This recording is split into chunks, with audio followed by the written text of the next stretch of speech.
My name's Ismail Mayat, and I'm a senior web developer with the Cogworks.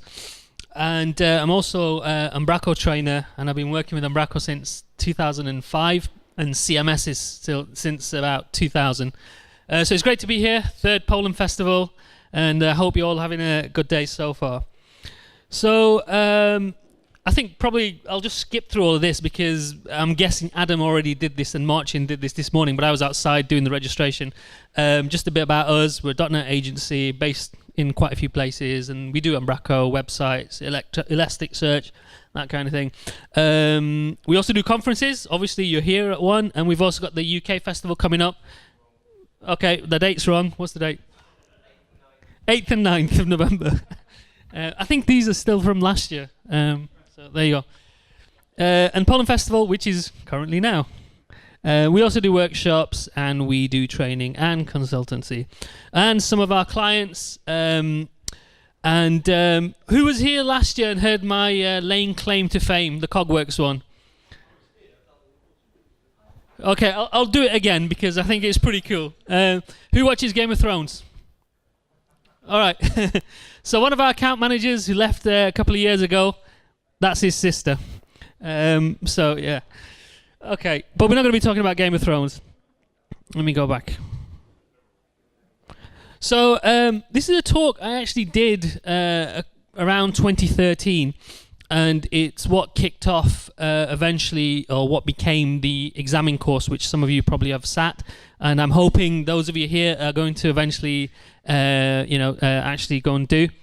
But I've called it Reloaded because I've kind of gone and added new things. So it is a rehash. I did it in 2013. I also did it briefly in 2016 at the Krakow meetup. But the Examine course has been now running almost 2 years now. And during that time, actually working with delegates and seeing how they're using Examine, I've picked up a few things. And also, because we do Umbraco health checks, there's a few things and horror stories that we've seen, and I've kind of fed that back into the talk, and I'm hoping it's going to be useful for people. So for those of you who've already heard the talk, sorry, but there will be some new stuff. Those of you who've done the Examine course, you may see some stuff which you've already seen, but trust me, there's other new stuff as well. And for those of you guys who are completely new, I spoke to a couple of guys earlier who literally just started using Umbraco a week ago. This will be very useful for you. So yeah.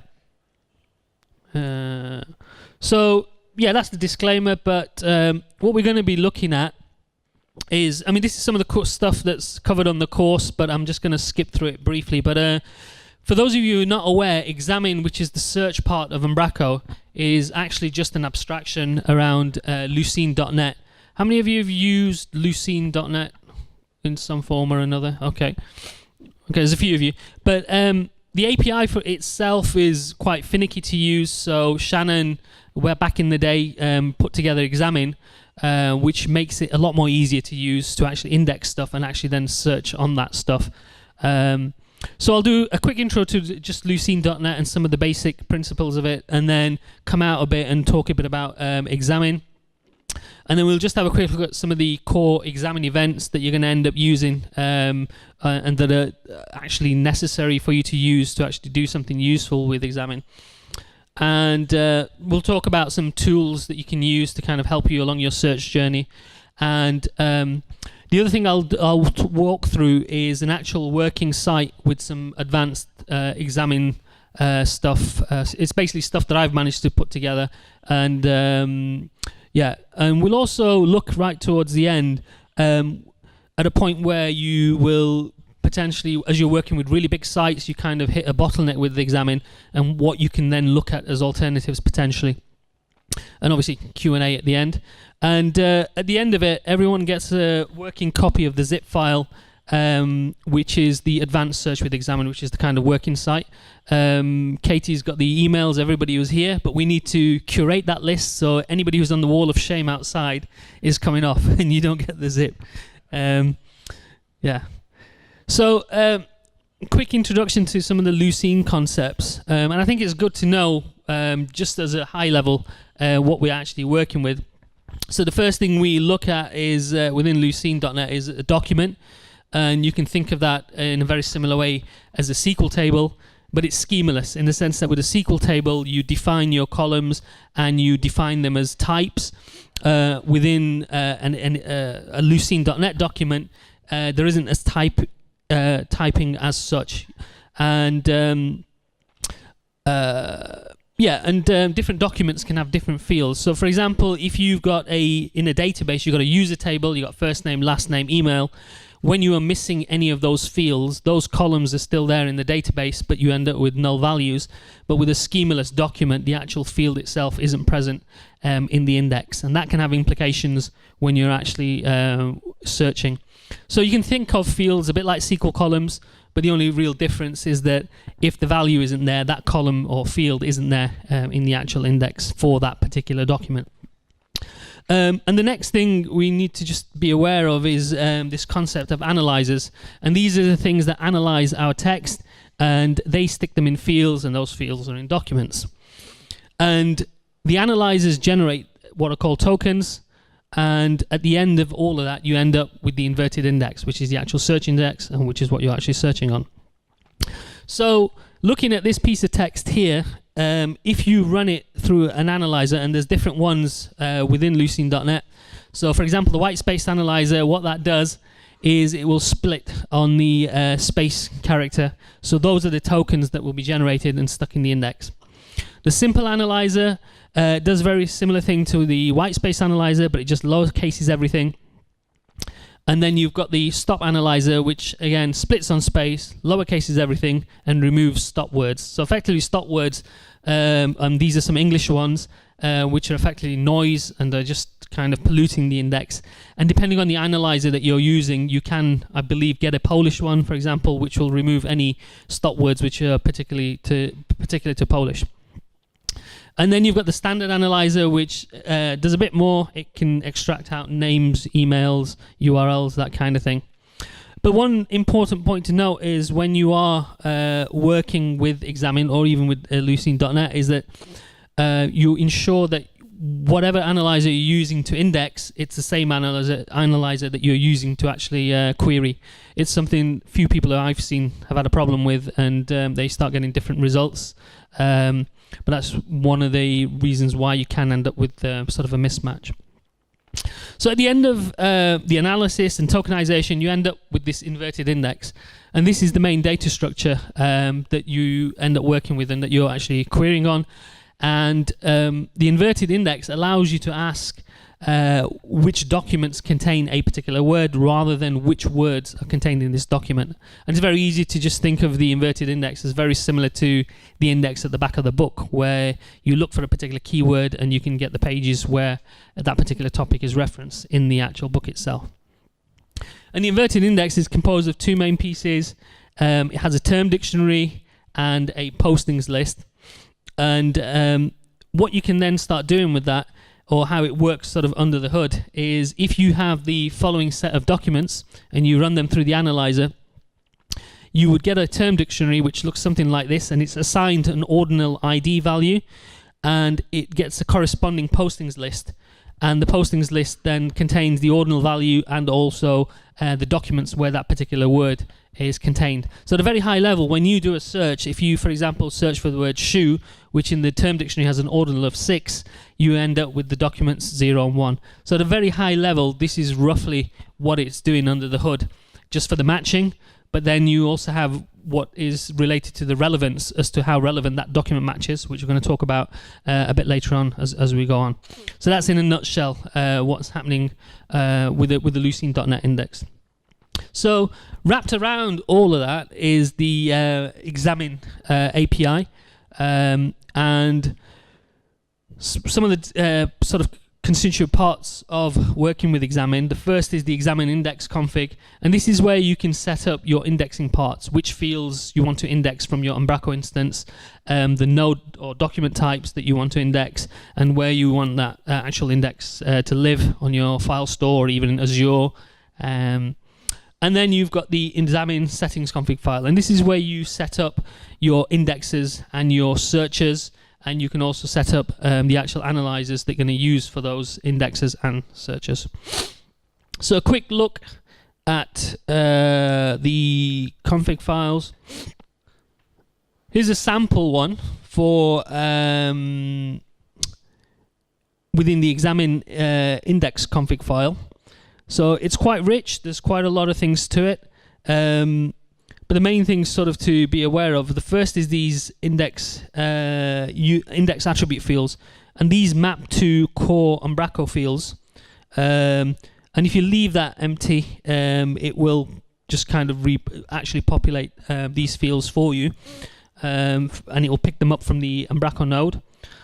Then what you can do is, at this point in the index user fields, you can supply to it those fields that you've created for your document types, and they will end up in the index. If you leave this element blank, by default, it will just index all your fields. Further to that, what you can do is you can get more fine granularity. You can include the node types that you want. If you leave this empty, again, it will index all your node types, but you've got granularity because there could be certain node types that you want to actually ignore. It could be like a contact form, say a sitemap, that kind of thing. You can control there as to whether you want to include them. You also have an exclude, so you want to not include certain things, you can do that as well. So then further to that, there's the examine settings XML file, and here again you set up indexes, and the main point is these analyzers where you can set them up. So if, for example, you were doing a Polish website, you can set up the Polish analyzer and it will run through that. So it will pick up the nuances of the Polish language. For example, with stop words, you can the index then is more. It's better to be searching on an index that's actually been indexed using the actual appropriate language analyzer. So that's where you would kind of set up the indexer, and then your actual searches, they're set up in the search providers section. So once you've got that set up, some sample code just to do a search. I hope is it not that clear? Maybe, but the slides I'll be giving out at the end of the talk anyway. So when we stick there's basically a Google Drive that I've created, and I've put the slides, sample code, and the actual solution that you're going to be getting at the end. But what we actually do is, in this example, we're just getting some a search parameter from the query string. We then make our way into the Examine Manager singleton instance, and then from there we can get access to our searches, which we've defined in our Examine settings file. So in this instance, we're looking at the external searcher, and then we just create a searcher object, and then you start building up a query object, compile a query. At this point, it generates a lucene.net query, and you do a search, and you get some results, and you just start looping through it. Now, one thing to note when you are creating these queries is at the point when you create your search criteria, if you don't give it anything, in this instance, what we're doing is we're creating a query to say, whatever I've typed in, I want to search on the node name field and also on the meta title field. The generated query here looks something like this. But what this is saying is that the hello text must match in the node name field and may match in the meta title field. So this is quite a restrictive query. And if hello doesn't match in node name, but does match in that, you won't get any results. But if you add this Boolean operation or query, what this does, it makes a more relaxed query. Then at this point, what it's saying is that if you match in the hello in the node name field, or you match it in the meta title field, send back those results. So that's just something to be aware of when you're actually creating your query objects. So moving on from the querying, the other thing we're going to look at is the first of the events that are implemented in Examine. And as we know, within Umbraco, we have content events. Within Examine itself, that also throws events that you can tap into, and then you can start injecting your own logic. And one of the first ones is the gathering node data event.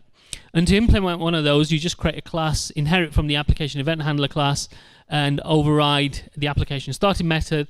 And this time, instead of getting the searcher collection from the Examine Manager singleton, we go in and we go into the indexer collection, and from there we can get access to the different excuse me, the different events that we have. So we've got gathering node data there. So once you've got in there, yeah, so that's how you would wire the gathering node data event up.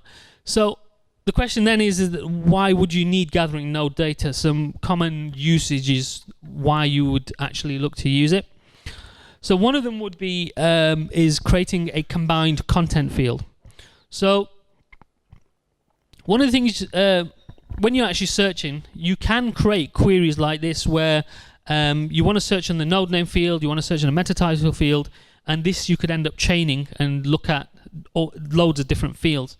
Now, one issue with that is that it makes quite a long, unwieldy query in code, but also as you start adding and removing fields in your index and you want to search on them, you're going to have to come back and modify this query.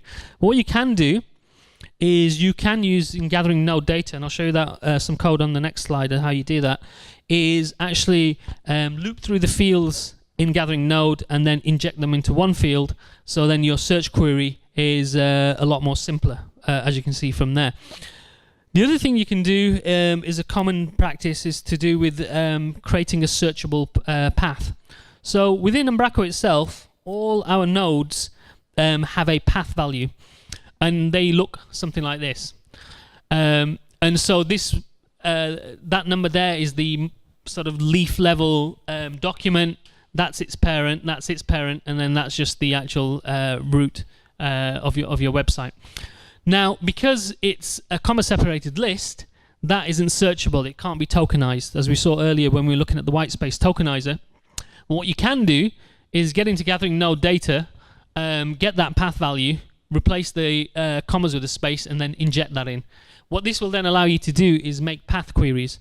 So if, for example, you've got a news archive somewhere and you want to be able to search on that and just pull the news articles, you can, and for example, you know that its parent is 1099, you can then, as part of your query, say, in my path, where it contains 1099, get me articles just from that. So it's a useful way of just searching in a subsection of the website. The other thing you can do is if you are tagging content using multi-node tree picker. In the old days, it was they would be stored as a comma-separated list of IDs, but I believe now it's the what do they call them? Is it UDIs, which are a bit more how do you say? They're not just simple IDs. But what you can do is, again, in gathering node data, put instead of and if you want to do searching on that tagged content on the actual tags that have been applied by the author, you can, again, in gathering node data, get those IDs, get the and then get the content item from those IDs, and inject the actual text of the node name or some other field from that item into your index. And the other thing where I've used it before is formatting dates and integers to make them searchable. So, you know, if you've got an integer value as 9, you shove it in as a formatted value like this. Dates are usually in the, is it ANSI standard or is that ISO or ANSI? I can't remember. But anyway, you can make those searchable as well, get them into the right format. So here's an example of gathering node where we're doing both a combined field and we're creating a searchable path. So when you implement the event, you're passed in some event args, and as part of those event args, you can get the fields that particular document has, and the fields that are here are defined in your examine index configuration file. So depending on what you've got in there, that's what you'll have in your fields. And in this instance, all we're doing is just looping through those fields, the dictionary, adding them to a string builder, and then shoving them into this one contents field. And here's the searchable path one. But I guess the takeaway from here is that the index itself is not your final point of truth. That's your Umbraco database. So feel free to massage that index and add and remove stuff from it to kind of meet your requirements. To you know, if you've got some kind of complex search requirements, 9 times out of 10 you could probably fix them just by fiddling in the gathering node data event. Some gotchas with gathering node. Ensure you've got try catches when you're doing stuff. In the past, I have seen myself done it, and I've seen other people do it, where they've got a Umbraco site with maybe 6,000 odd pages. They rebuild the index, and they end up with maybe 3 documents, and they can't figure out why. And usually you've got something going on in gathering node, and you've encountered an exception at document number 4, and it just falls over at that point. Or it could be a field in all the documents from document 4 onwards that cause a problem. So always add try catches. Also log those errors, so if you do start getting a discrepancy in the number of your items in your index, you can go back to your log and just figure out what's going on there. The other thing is, in your gathering node, don't use content service. And we've seen this with a few sites in the past, and I'll talk about why people sometimes end up using content service. And the reason why is that they've tried to use Umbraco helper. So, for example, they are trying to, they've got content which has been tagged by multi-node tree picker, and they want to get the value of that tagged item. And they try and do something like this, where they've got a protected an instance variable with the Umbraco helper, and they try and instantiate it here, and then in the event they try and use it, and it actually gives them YSODs, or it just actually falls over in errors. So at this point they decide, okay, this doesn't work because it's relying on the HTTP context. It doesn't work. I'm going to use the content service instead. So on the this was I think it was about 6 months ago on the Manchester course, as I was running it, and I was talking about gathering node, and one of the guys put his hands up and said, "Oh, I've got an index and it takes 2 hours to build." So, interesting. Are you doing anything with gathering node? I said, let me check, I'll let you know. Anyway, so we're carrying on with the exercises. He goes, yeah, we're doing stuff with gathering node. I said, okay, are you using content service? Funnily enough, yes, we are. And it turned out that it was for this exact same reason, that they were using multi-node tree picker, and he tried Umbraco helper, that didn't work. So he went off and decided to do it with content service. And we actually inherited a site. It was sitting on a server, and it was taking something like 20 minutes to build the index. And then we pushed it onto Azure, and then it would refuse to build the index. So it would try for a while and then just fall over. We stuck a profiler on the Azure database, and we found that each time we would rebuild the index, eventually the database was getting something like 5,000 to 6,000 hits, and eventually just really racking and cranking up.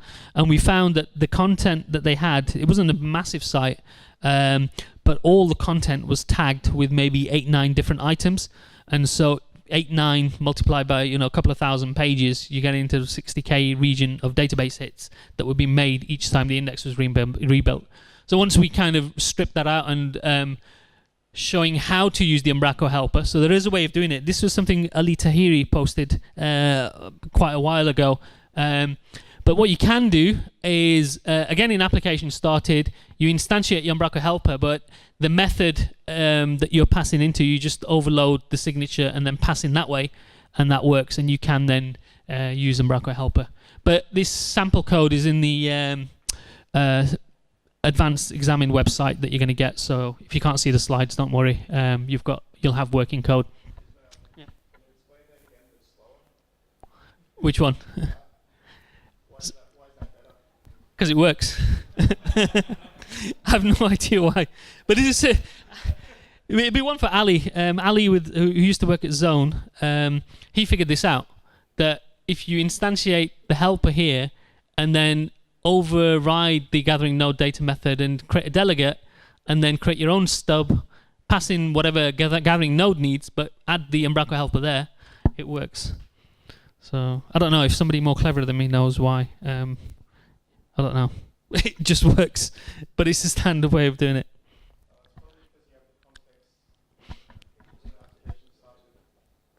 Possibly, yeah. And then you pass in, yeah. Yeah. Yeah. Yeah. That works, though. But yeah, it's a good question. It's a good reason, good point to understand how it's working. But yeah.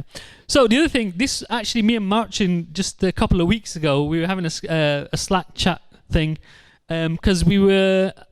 Was it you, Marcin, who was actually doing it, or did? Where is he? Yeah, he was trying to cancel a gathering node indexing event, and in the arguments that you pass, you can do e.cancel equals true, but even though he was setting that, the item was still getting indexed. And we did some digging around, and we found that even though you set it, it wasn't actually cancelling it. But what we did find was that if you use the document writing event, which I'm going to talk about in a minute, it cancels. But the other one, which is node indexing, which I've never used in my life, but is that the one you went with eventually, Marcin? Yeah. So the node indexing event, at that point, you can actually cancel an indexing event for whatever reason. You know, if you want some logic before that you want to execute before you decide whether an item ends up in the index, you can do that. Yeah. So the next event is document writing, which looks similar to a gathering node, except again, you're going into the index provider collection. You then cast it to this Umbraco content indexer, which will then give you access to the document writing event. And at this point, you can start you passing in slightly different arguments, and from this argument, you can actually get to the lucene document. So at this point, you're working with a real lucene document, and you have some real fine-grained control over how that particular document and its fields ends up in the index. So why would you want to do document writing? Why would you need that kind of fine level control as you're putting stuff into the index? Well, one would be to apply analyzers to a single field. So for, how many of you have used Vorto? Okay, and I guess this could probably apply to eventually in Umbraco V8 when the multilingual stuff comes online. What are they calling it? Variants. Yeah. So by default, when you're using Vorto, you're indexing. You're using, for example, whatever indexer that you've set up. But with Vorto and with variants, you're potentially doing stuff in a multilingual context, and you will want to ideally apply the appropriate analyzer to the content so you get better search results. So you can do that at document writing. You can, on a field level, change what indexer is, what analyzer is being used to actually index that content. And the other place, the other thing you can do is when you want to create multi-value fields, which is to do with tags and all. So for example, if you've got content and you're tagging it with tags like this, let's say I've got a piece of content and I tag it with all of these tags, and I want to then search on those tags. What I can then do is, again, I could do it with gathering node and replace the commas with a space, but then each element in there which has a space will end up as a separate element in the index. So I'll end up with latest as a tag, news as a tag, Irish as a tag, charts as a tag, and this can give you unexpected results when you're doing tag searching. But what you can do with document writing is inject those in as multi-value fields, which is what is typically used within Lucene for tag type content. The other thing is you can use document writing for boosting, and I'll talk about that just a bit later. And you can also use it to insert a new field that is not tokenized, and this is typically done when you want to do things like sorting. So here's some sample code about some real code actually that Damian sent me from Belgium when he was on the course, and he showed me how to do multi-value fields for tags. So it's just applying the document writing event, and then within the event, we've got an Umbraco helper which we're passing in somewhere. Yeah. So again, we're using that trick of overloading, and using that helper for the particular item, we get these tags, and then we just loop through them and inject them into the document in the tag list field. And I don't have to do anything with replacing spaces or commas, etc. You can just shove them in, and they are then searchable. So boosting, let's get some water. When I'm on the course, I give this link to the more information how Lucene scores things and how it determines whether the match content is relevant or how relevant it is. But I always also put this quote in from Peter Gregory that, you know, if you're curious as the maths of how it all works, don't be. First rule of Lucene is never to ask. However, when it comes to boosting, it is useful to know how it determines what's relevant. So that's the actual mathematics behind it. And so most search engines work on term frequency and inverse document frequency. So the TF part, which is how in a particular document the occurrence of a term, its frequency, that pushes it up in the relevancy in your match. And then you have the inverse document frequency. So if in other documents that term occurs a lot, it kind of pushes it down. But if the term is unique in other documents, it's a really weird word, it will push it up again. But the point to know is this thing about boosting. So you can increase or make something more relevant depending on your particular criteria. And this gives the notion that some documents are more important than others. And you may have this, so you can kind of mimic this. So, the codes, let me go back to this. I'm not sure if you can fully see this, but an example where we used this was we had a A to Z people page for a law firm, and they were A to Z index. When we released it, the client came back saying this isn't working, and that was because the partners were not appearing as the first set of search results. So we implemented a document writing event, and at that point we check the employee type, and if they are a partner, we boost them by a arbitrary value, and if they're not, we just set them to a slightly lower value. And this way, any new people who are promoted and made partners, when we save and then publish them, they get re-indexed, and they have a higher ranking in the A to Z search page, A to Z search results page. And the converse of that, which is something that I didn't write, but I have seen this on a website where we've got literally thousands of news articles, and they wanted the news articles in their search results to be relevant, but at the same time, they wanted older documents to be less relevant. Now, you could just say that, why didn't you just sort by date? But when you are sorting by another value outside of what lucene is doing, so by default, lucene scores every document and then sorts by the score, and that score is based on relevance according to the formula that I showed you. But when you start sorting yourself, you lose that relevance, and the client wanted that relevance still to be there, but older documents to be less relevant, basically appear further down in the list. So they implemented date-based decay. So depending if the document is old, from there the calculation generates a really low boosting score. Or if the document is recent, it generates a higher boosting score. So you're effectively manipulating the relevance in your search results. Okay, some other things for people who, when you're doing your search, indexing media. So there is the PDF indexer package written by Shannon, but that only indexes PDF content. But if you need something more, there's the Examine file indexer package that I wrote, which is available on our and NuGet. And that uses under the hood Apache Ticker, and it indexes content and any associated metadata for certain file formats. So it will work with XML, all Microsoft Office document formats, open document format, PDF, rich text edit, audio formats like MP3. And I don't mean that it will index the actual sound or whatever's on there, but any associated metadata with that particular item. Image formats. Again, what I mean by that is the actual EXIF. Does everyone know what EXIF is? EXIF metadata. So when you take a picture, your camera embeds images into the image, information about where it was taken, your location, other things like that, and that can get extracted out and indexed as well. And you can build your own if you really wanted to. So if you've got some kind of weird proprietary format that you want to index, you can do that by just building. It's a Java. Apache Ticker is a Java library. You create a Java class and then deploy that, and you could actually index that as well. So a couple of things about indexing complex data types.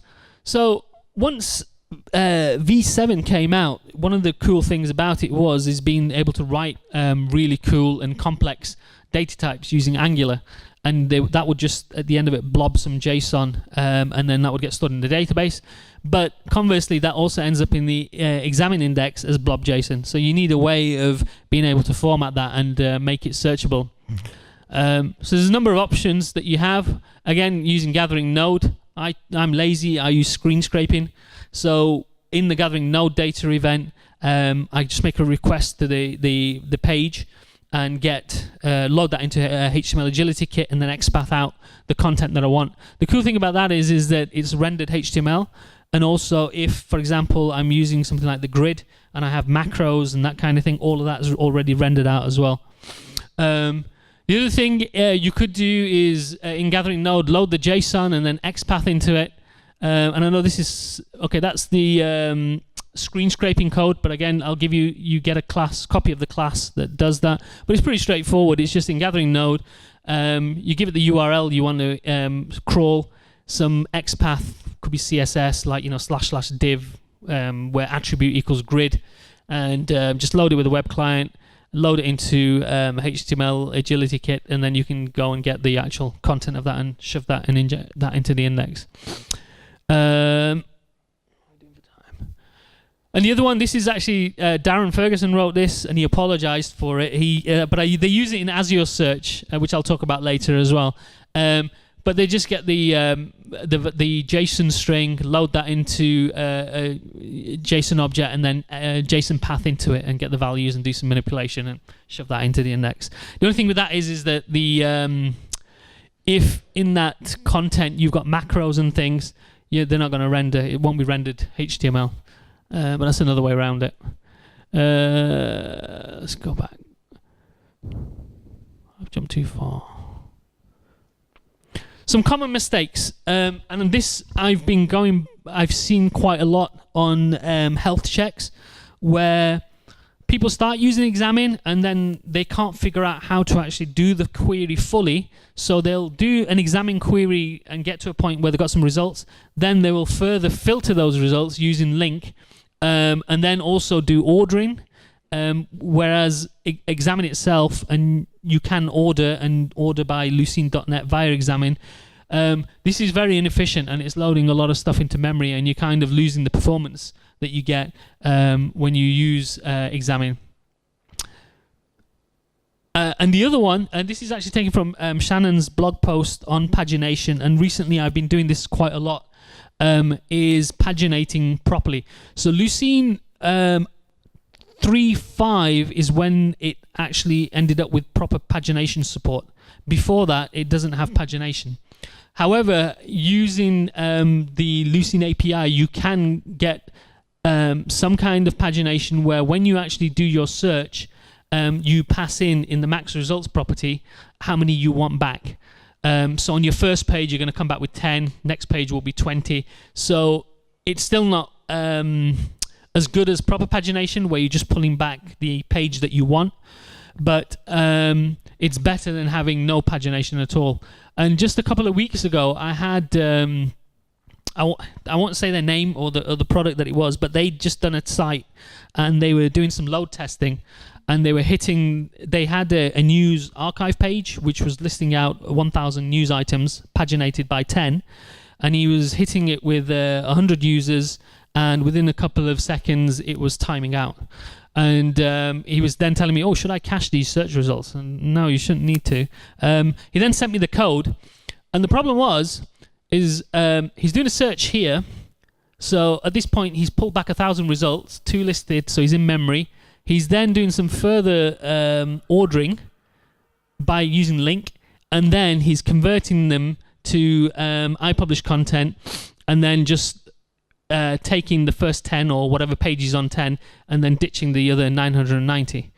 So I sent him some code. Sorry, I don't have the code, but I showed him the blog post and showed him how to, instead of pulling back everything, just pull back the results that you need for your page. Also, instead of ordering using link, do it using Examine.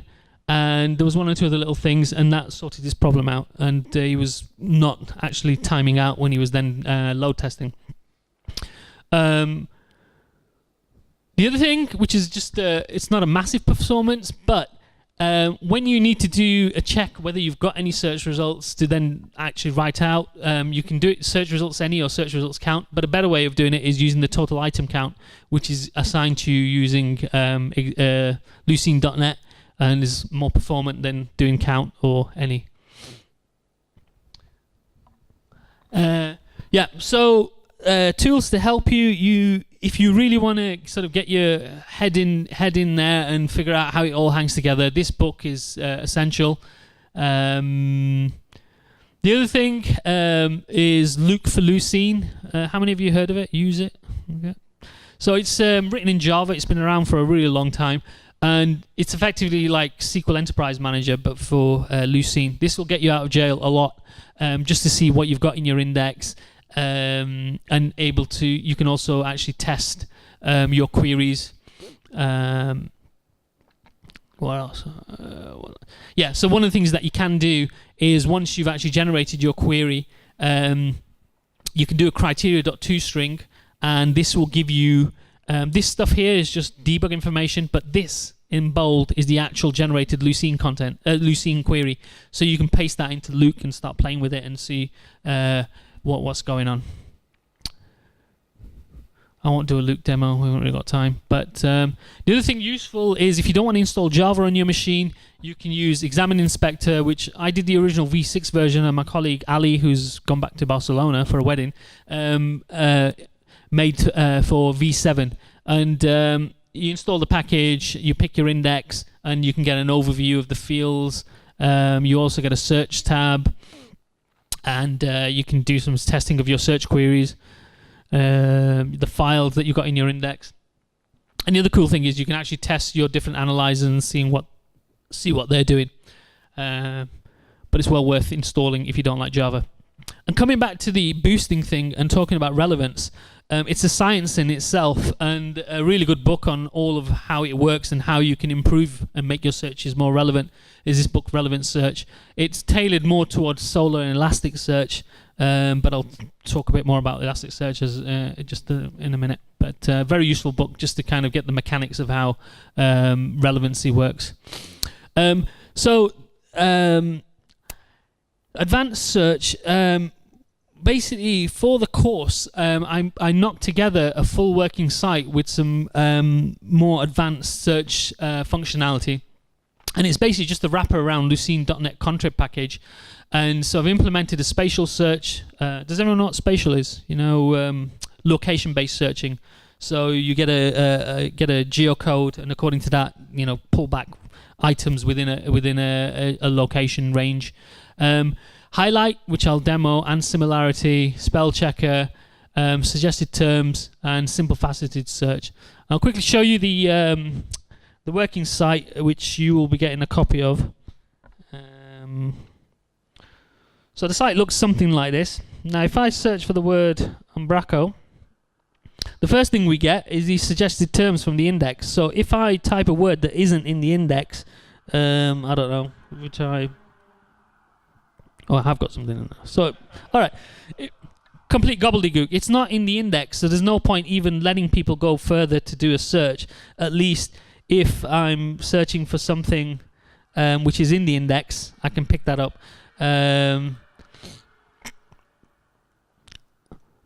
Now, the other thing I've implemented, I'll show you, that was suggested terms.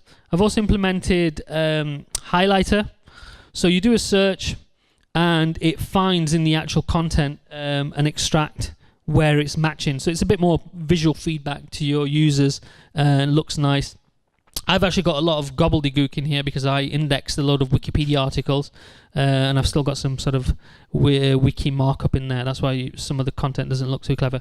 The other thing I've implemented is facets, and I'm faceting on the node type, but you could facet on tags or whatever you like, or any other field, but I've implemented that as well. The other thing I've implemented is spell checker. So if I spell the word incorrectly, I spell it as Umbraco, and then do a search. I get no results, but it tells me, sorry, did you mean Umbraco? Or if I spell it as what does that come up with? Umbro. I have actually got something in the content as Umbro, but you can see there it uses Liebenstein distance algorithm. It's a mathematical thing to calculate how far off it is from a word, and it will look in the index and figure out if there is an actual corrected spelling, and it will suggest that too. So I've implemented that as well. The other thing I've done in the sample is in the news section. what we've got is when you hit a news article, this related news here is actually built using a query, which I've stuck in a hidden field somewhere. If I can show you, but it uses similarity, which is a lucene.net contrib package. And what it does is in the code itself, it gets the current page that you're on, determines its type. You tell it what fields you want to search on, and using those fields, it generates a query from the current content and pulls you back other content that it thinks is similar to the current content that you're looking at. What else did I need to show on So you'll get a working copy of that, and how I've implemented all that, you can have a look through the code. It's quite well self-documenting. So moving on. So we're finding now that we are inheriting sites which are really large, and we're starting to see that, or in some instances, clients who have really rich search requirements. And so, for example, if we have instances where your index is taking a really, really long time to build, and it's not because you're using content service, you need zero downtime during a rebuild. So when you rebuild your Examine index, the first thing that it does is it deletes the current one and then starts incremental rebuilding. So if, for example, you had an e-commerce site powered by the index, until the index catches up, you potentially have missing products on your website, and that means lost revenue. So if you have really sort of high requirements that you need zero downtime during a rebuild, you want additional media indexing. Yes, there's the package that I wrote, but it's not very performant because it's like a wrapper around a Java library. You want better multilingual support. So we've actually got a site out which is in Japanese and has a search implemented on that. But because we're on Lucene 295, the analyzer that we're using isn't very clever when it comes to analyzing Japanese text, and we've had the client come back and say, this isn't quite right. So we're on Lucene 295.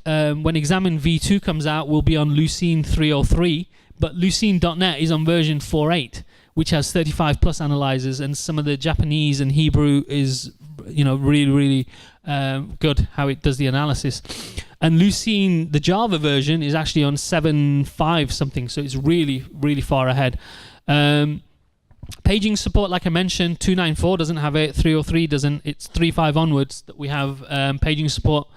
So you want the latest version of Lucene for the analyzers or whatever cool stuff that it's got in there. When it comes to load balanced environments and cloud support, so there is configuration tweaks that you can make with your Examine settings, so it works better with Azure. There is also an experimental blob to Azure storage, but that isn't production ready yet. So there could be some other issue that is not quite supported by Examine. So what are your options? So there's this Solace Search, which was a Solar package, but it's only for V6, and also you have to pay for it, and I don't think it's under active development anymore. As I mentioned earlier, there's Umbraco Azure Search written by Darren Ferguson at Moriyama, which they use on the Antiques Trade Gazette website. So you create your instance on Azure, and there's a package you can download, point it to Azure, and off you go. Well, you have to also write some code, and off you go into Azure. There's also Umbraco Elastic, although we've tried playing with it, but it still needs a bit of work. Or you could write your own integration with Elastic and Nest. But my advice would be to Elastic all the things. How many of you heard of Elasticsearch? There's a few of you there. Okay. So it's a distributed RESTful search and analytics engine. So it doesn't just do search. It's highly scalable, hence it's called Elastic. And it's on the not exactly the latest version, but it's almost latest. It's on 7.2.1 as of last looking. And it also has Kibana, which is part of the Elk stack, which is used a lot in DevOps. And and it's also open source, but more often than not, you get a paid hosted cloud offering with it. Has a large community. Now, The thing is, and you have this with Azure Search and with the Umbraco Elastic as well. To work with it, it's pretty straightforward in that you just create a connection object, create a strongly typed object, populate it, and off you go and index it. The problem is the way Umbraco stores its data in the database, pulling that out and getting it into a strongly typed object to then end up in the index isn't as straightforward.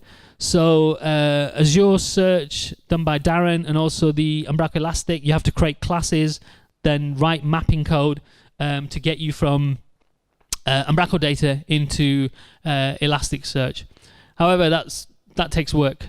So I'm going to show you something that I've been messing around with. It's still a bit prototype-ish, but I kind of turned it on its head, that coming back to this idea of scraping. Starting off, I've got this base class, and it has a few properties in there. And these properties, as I've put in the comment, map to HTML metadata, like your title, language, keywords, description, that kind of thing. That is inherited by this Elastic, what I've called the Elastic Umbraco document. And within there, we have some core properties which relate to Umbraco properties. And on there's a local instance I've got of our website. What I've done is added some attributes onto the body tag, and these map to the core properties in that class that I just showed you. And then we have another class, which is one that you would create. So you would inherit from this one, and within here you can put in and start decorating with attributes. So as well as those core Umbraco attributes that I've put in, I could also additionally on the body tag add some other attributes which map to fields from my Umbraco instance, and as long as I've written them out in the body tag here, the mapper will when it's doing the crawling will pick those up. And additionally, I create a content field, and I can do some XPathing into the HTML where I want to actually get the content, and I will munge that into one field, and that will end up in that field there. So I have just a simple console application, fire up a couple of objects, and I then do a crawl. Let me just... my right click isn't working. Yeah, here we go. But what it's basically doing is it is a crawler, and I can set how many pages I want to crawl, how many threads, that kind of thing. And as it's crawling, when it's done a crawl, it fires the page crawled event. And within there, I have this document factory class, and it will build from the HTML agility kit document that's been scraped.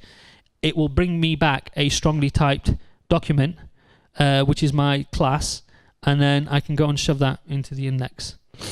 So I don't have to write that much code to actually do the mapping. The other cool thing is that if I'm using grids, macros, that kind of thing, all that content's already been rendered as HTML, and I can extract that out and get that into the index.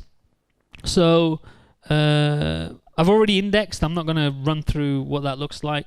But if I just quickly show you, have I closed that? Yeah. So, just to show you what that content looks like in the in Elasticsearch. As you can see here, some of the documents that I've got in there, and it's pulled the content from the XPath that I used, and it picks up the attributes that I've added, and obviously there's the core HTML attributes. But sort of out of the box, I'm giving you HTML metadata and some core metadata, Umbraco metadata, but you can, in here, add whatever you like, fields, and as long as you do the mapping and the actual data is in the HTML, it will pick it up and shove it into the index for you. Yeah, so it's almost production ready. We need to actually use it. So like I say, it's only a proof of concept, something I got working. We're hoping to document it on our website at some point. I keep saying to Adam, we've got all these blog posts and we have no search on our website. So I think it'd be quite good to actually try and implement it there. We do need to do a few more tweaks to it to make it even more generic so it's more usable. The thing that I haven't done yet is implement media indexing. So if you've got PDFs, Word, etc., I need to figure out a way of getting that content and shoved into the index. What else is there? I also need to implement multilingual, figure out and use the appropriate analyzer within Elasticsearch, so we have multilingual as well. It's also currently a full crawl, so you'd have to schedule it. I need to figure out a way of tapping into Umbraco events so that I can crawl just one document and then shove that into the index via Web API or something like that. So yeah, it's not out yet. I need to actually do a bit more work on it, but hopefully at some point it will get released, whether it's open source or paid or something, don't know. But yeah, that's me. Anyone any questions? Yeah, but the thing with this is, because it's a crawler or a console application, you could have that as an Azure function somewhere or as a web job, and it's separate from Umbraco, the indexing part of it. So the initial crawl is completely separate. So that's one of the things with the Examine at the moment, is that you're running within the same web process. So if you've got a lot of content that can slow down your website, with this, it's completely separate.